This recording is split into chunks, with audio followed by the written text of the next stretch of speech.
उपमुख्यमंत्री देवेंद्र फडणवीस यांच्या प्रचार सभेने वणी मतदारसंघात कमळ फुलले। चंद्रपूर, वणी व आर्णी लोकसभा मतदारसंघाचे भाजपचे अधिकृत उमेदवार सुधीरभाऊ मुनगंटीवार यांच्या प्रचारार्थ महाराष्ट्राचे उपमुख्यमंत्री देवेंद्र फडणवीस यांची नुकतीच वणी येथे भरगच्च सभा झाली। सदर सभेला वणी मतदारसंघातील अंदाजे 10,000 मतदारांनी हजेरी लावली। सदर सभेला केळापूर आणि विधानसभा मतदारसंघातील भाजपाचे पदाधिकारी व सदस्य गण मोठ्या प्रमाणात आले होते।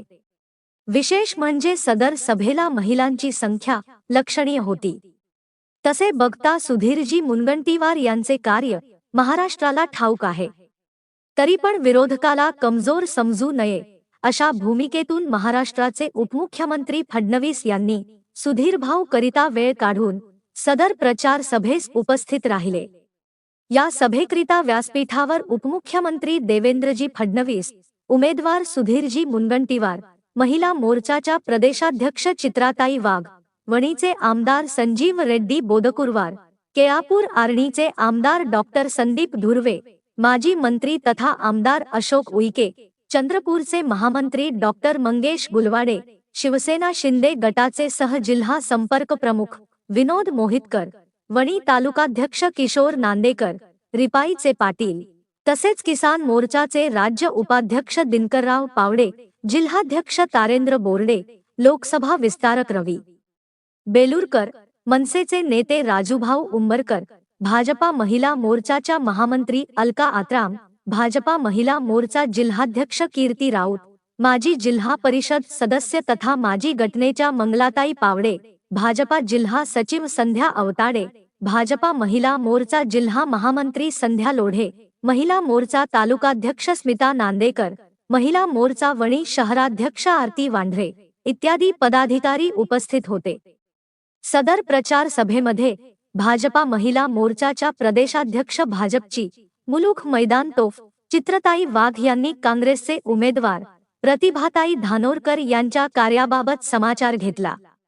वया आधीचे काँग्रेसचे खासदार बाळू धानोरकर यांनी मतदारसंघांमध्ये जनतेसाठी व सर्वसामान्यांसाठी कोणते कार्य केले हे आधी सांगावे असे सांगून आपले भाऊ सुधीरभाऊला प्रचंड मतांनी निवडून द्यावे असे आवाहन केले। त्यानंतर भाजपाचे युतीत असलेले मनसेचे नेते राजू उंबरकर यांनी सुधीरभाऊला निवडून आणण्यासाठी आपण सर्वतोपरी प्रयत्न करू व निवडून आणू असे सांगितले। त्यानंतर आमदार बोदकुरवार यांनी आपल्या प्रस्ताविकेमध्ये सुधीरभाऊ यांना निवडून आणण्याचे आवाहन केले।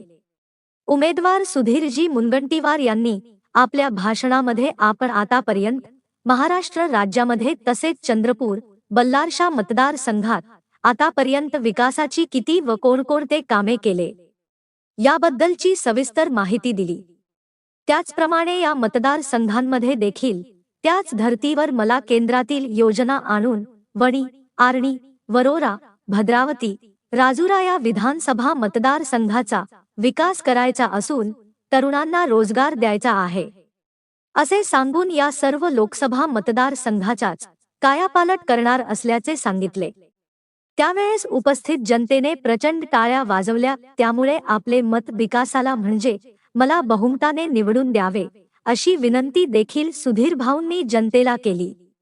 त्यानंतर उपमुख्यमंत्री देवेंद्रजी फडणवीस यांनी आपल्या भाषणामध्ये आतापर्यंत काँग्रेसने गरीब व सर्वसामान्य माणसासाठी कोणतेही काम केले नसल्यामुळे या भागाचा विकास थांबला आहे।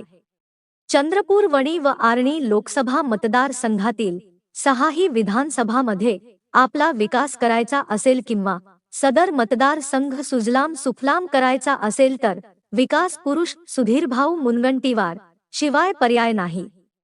त्यामुळे सुधीरभाऊला आपल्या मतदारसंघातून प्रचंड बहुमताने निवडून द्यावे असे आवाहन केले।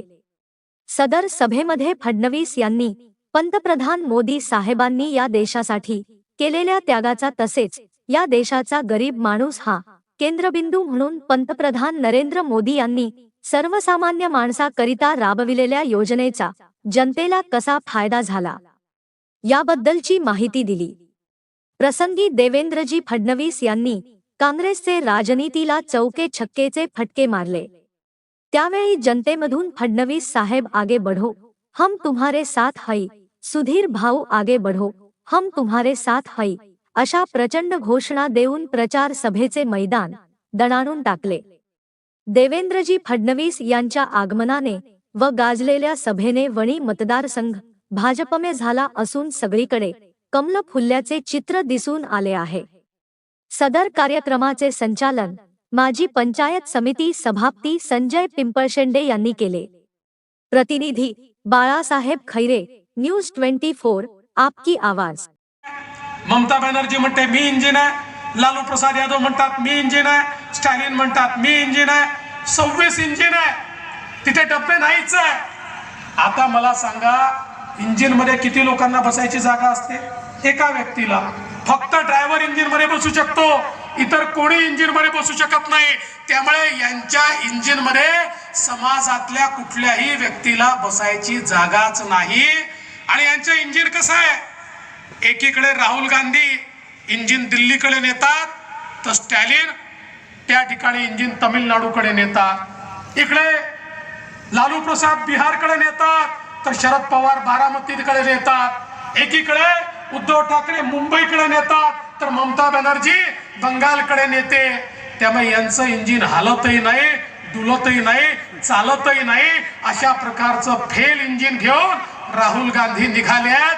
आणि म्हणून तुम्हाला एवढीच विनंती आहे की मोदीजींची गाडी जी तुमच्या करता, तुमच्या विकासाकरता तयार झाली आहे, आणि या गाडीचा एक डब्बा म्हणजे आमचे सुधीर भाऊ आहेत. या सुधीर भाऊंना देखील